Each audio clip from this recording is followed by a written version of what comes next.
بسم الله الرحمن الرحيم.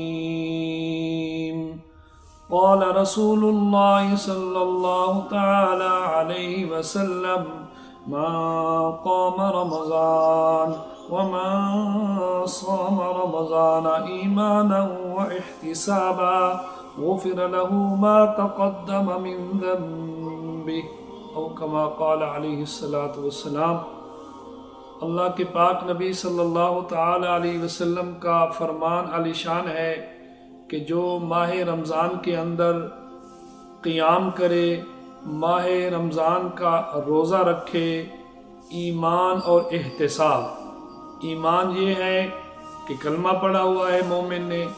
احتساب کا معنی کہ قیام کرنے پر، روزہ رکھنے پر، نیکی کرنے پر، اعمال کرنے پر ثواب کے ملنے کی امید یقیناً ہو.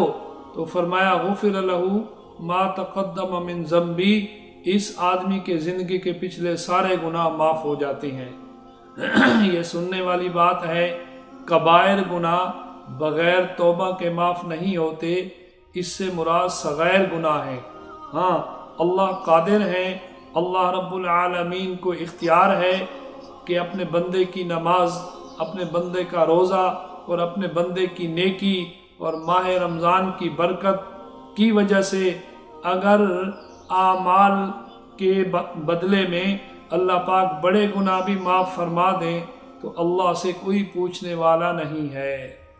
اللہ کے پاک نبی صلی اللہ تعالی علیہ وسلم نے ارشاد فرمایا: اگر میری امت کو پتہ چل جائے کہ رمضان شریف کتنی برکت والا مہینہ ہے، رحمت والا مہینہ ہے، تو یہ تمنا کرے کہ اے اللہ سارا سال ہی رمضان بنا دے. اس لیے اللہ کے نبی صلی اللہ تعالی علیہ وسلم کا فرمان عالی شان ہے کہ روزہ رکھ کر ایک آدمی سو رہا ہے تب بھی عبادت میں لکھا جا رہا ہے. روزے دار اگر جاگ رہا ہے اور خاموشی کے ساتھ بیٹھا ہے تب بھی سبحان اللہ، الحمدللہ، لا الہ الا اللہ ذکر کا ثواب اس کے کھاتے میں ڈالا جا رہا ہے. لیکن اللہ کے پاک نبی صلی اللہ تعالی علیہ وسلم نے یہ بات ضرور ارشاد فرمائی کہ جو آدمی رمضان شریف میں اپنے نفس کی پیروی نہ کرے اور نشہ آور چیز نہ پیے اور کسی مومن پر، ایمان والے پر بہتان نہ لگائے، کبیرہ گناہ بھی نہ کرے، تو رمضان شریف کی ہر رات میں 100 حوروں کے ساتھ اس کا نکاح کر دیا جاتا ہے اور ایک محل سونے چاندی کا جنت میں اللہ پاک بنا دیتے ہیں کہ ساری دنیا اگر اس محل میں رکھ دی جائے تو وہ ایسے محل کے اندر معلوم ہوتی ہے جیسے ساری دنیا کے اندر بکریوں کا باڑا معلوم ہوتا ہے. ساتھ ہی اللہ کے نبی صلی اللہ علیہ وسلم نے ارشاد فرمایا کہ ماہ رمضان میں جنت کے سارے دروازے کھلے ہیں، دوزخ کے سارے دروازے بند ہیں اور سرکش شیاطین قید میں ہیں. ان ساری چیزوں کے باوجود اگر کوئی آدمی ماہ رمضان کے اندر نشہ آور چیز پیتا ہے، نفس کی پیروی کرتا ہے، کسی ایمان والی کے اوپر بہتان باندھتا ہے یا کبیرہ گناہ کرتا ہے تو مظاہر حق کے اندر موجود ہے. اللہ کے پاک نبی صلی اللہ تعالی علیہ وسلم نے ارشاد فرمایا ایسے آدمی کی 1 سال کی نیکیاں برباد ہو جاتی. اللہ پاک ہماری حفاظت فرمائے. اس لیے جہاں بشارتیں ہیں وہاں وعید بھی ہے. بشارت ارشاد فرمائی کہ صبح روزے دار روزہ رکھتا ہے، افطاری تک 70,000 فرشتے یہ دعا کرتے ہیں: اللہم اغفر لہ، اللہم ارحم لہ، اے اللہ روزے دار کے اوپر رحم فرما، روزے دار کی بخشش فرما. اور جب افطاری کا وقت ہوتا ہے اللہ کے پاک نبی صلی اللہ تعالی علیہ وسلم نے ارشاد فرمایا کہ 10 لاکھ دوزخیوں کو دوزخ سے اٹھا کے جنت میں پہنچا دیا جاتا ہے ماہ رمضان کی برکت کی وجہ سے، افطاری کے وقت کی برکت کی وجہ سے. اس لیے فرمایا للصائم فرحتان، روزے دار کے لیے 2 بڑی خوشی ہیں. ایک فرحت عند فطری، افطاری کے بعد ایک خوشی ہے وفرحۃ عند لقاء ربہ، اور دوسری خوشی اللہ پاک کے دیدار کے وقت، یعنی روزے دار کو اللہ کا دیدار ضرور ہوگا، اللہ سے ملاقات ضرور ہوگی۔ اس لیے حدیث قدسی میں آتا ہے، نماز ہے، حج ہے، زکوٰۃ ہے، جتنے اعمال ہیں، اللہ پاک اجر و ثواب دینے کے لیے فرشتوں کی ڈیوٹی لگاتے ہیں۔ روزے کے بارے میں ارشاد فرمایا، الصوم لی وانا اجزی بہ، روزہ میرے لیے، ہر نیکی اللہ کے لیے ہوتی ہے، فرمایا روزہ میرے لیے، انا اجزی بہ، اور اس کا بدلہ خود میں خدا دیتا ہوں۔ اللہ فرماتے ہیں خود میں اس کا اجر و ثواب آپ ہی دیتا ہوں روزے دار کو۔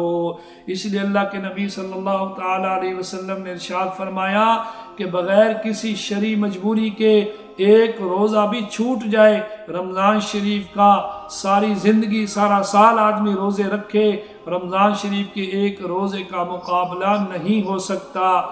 اور یہ سوال عقلی پیدا ہوتا ہے کہ جب جنت کھلی ہے، 8 دروازے، دوزخ بند ہے، پھر ماہ رمضان کے اندر لوگ برائیاں کیوں کرتے ہیں؟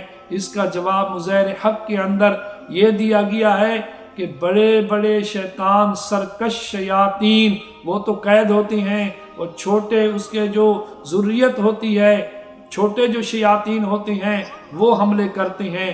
لیکن زیادہ صحیح جواب یہ ہے، علماء دین نے لکھا ہے کہ یہ آدمی کی اپنی قباحتوں کی وجہ سے، خباثت کی وجہ سے، نالائکیوں کی وجہ سے اور نفس کی پیروی کی وجہ سے گناہ ہوتے ہیں، وگرنہ ماہ رمضان شریف کے اندر سارے سرکش شیاطین قید میں ہیں۔ اس لیے آواز لگانے والا مغرب سے لے کے صبح کی نماز تک یہ آواز لگاتا ہے، یا طالب الخیر اقبل، یا طالب الخیر اقبل، اے خیر کے طالب، جنت کے طالب، اللہ کی رضا کے طالب، آگے بڑھ نیکیوں میں، وَيَا بَاغِ الشَّرِّ اقصر، اے برائی کرنے والے اب تو برائی چھوڑ دے، اللہ کی نافرمانی چھوڑ دے۔ اس لیے ماہ رمضان آ چکا ہے، اس لیے رمضان شریف کی قدر کریں۔ قرآن پاک میں آتا تلک حدود اللہ، یہ اللہ کی مقرر کری ہوئی حدیں ہیں، اللہ کی حدوں کو کراس نہ کرو۔ وَمَن يَتَعَدَّ حُدُودَ اللَّهِ فَقَدْ ظَلَمَ نَفْسَهُ، جو اللہ کی حدوں کو کراس کرتا ہے اپنے اوپر ہی ظلم کرتا ہے۔ آخری بات یہ ہے، اللہ کے پاک نبی صلی اللہ علیہ وسلم نے ارشاد فرمایا، ہلاک اور برباد ہو جائے وہ آدمی رمضان شریف کا مہینہ پائے پھر بھی اس کی بخشش نہ ہو جائے۔ فرمایا ہلاک اور برباد ہو جائے وہ آدمی جس کے سامنے میرا ذکر خیر ہو، نام لیا جائے، وہ درود شریف نہ پڑھے، پھر بد دعا دی۔ ہلاک اور برباد ہو جائے وہ آدمی کہ اس کے والدین دونوں، ماں باپ زندہ ہیں یا ان میں سے ایک زندہ ہے، پھر بھی ان کی خدمت کر کے جنت کو حاصل نہ کر لے۔ اللہ پاک ہم سب کو نیکیوں میں آگے بڑھنے کی توفیق عطا فرمائے، برائیوں سے بچنے کی توفیق عطا فرمائے، ماہ سیام کی قدر دانی کرنے کی توفیق عطا فرمائے۔ وآخر دعوانا ان الحمد للہ رب العالمین۔